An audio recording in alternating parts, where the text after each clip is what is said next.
See, we look out into society right now, and there's a lot of things going on that we're unsure about. What is truth?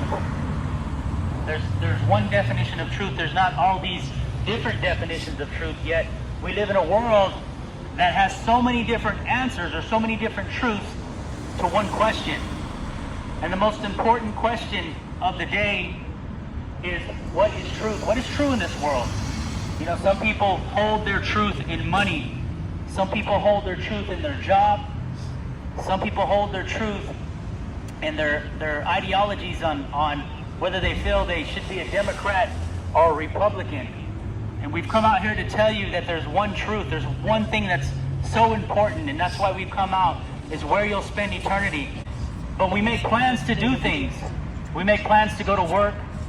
We make plans for our pension. We make plans to do things every day.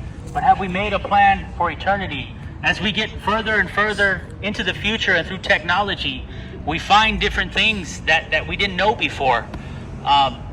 You know, the scientists have just recently published that there is something outside of this world, that there is dimensions that we can kind of look into, but we can't fully understand.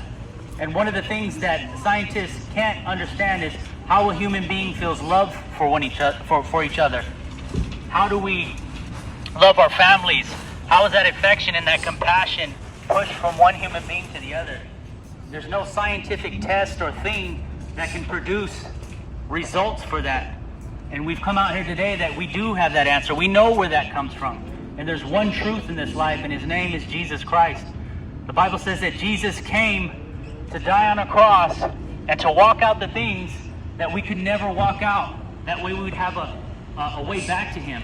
The Bible says that God commends his love in that yet while we were sinners, that Jesus Christ died for us.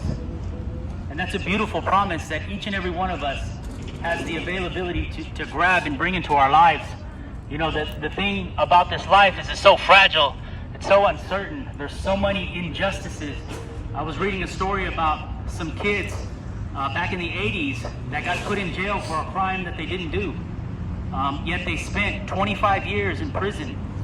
And on the first day of that 26th year, it came out that these kids, in fact, were innocent of this crime, and they let them go. But I thought to myself, how is this corrected? How can this be? These kids lost their lives. They lost their chance to go to college. They lost their chance to have a marriage. They lost their chance at doing a lot of things that a lot of us enjoy. And how is that right? How can this be corrected? And so sometimes in life when we look at these things, there's a lot of injustices.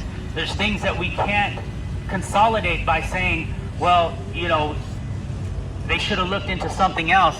You know, the only thing that we could find truth and righteous and justice in is in God. Because this isn't it. This isn't all that we were created for. There is an after this. And we've come to preach that message, that the gospel of Jesus Christ is to every man, woman, and child, every human being that would come into this world, that we would accept it, and that we would be welcomed into heaven upon our departure from this earth to eternity. And that's what we need to be concerned with.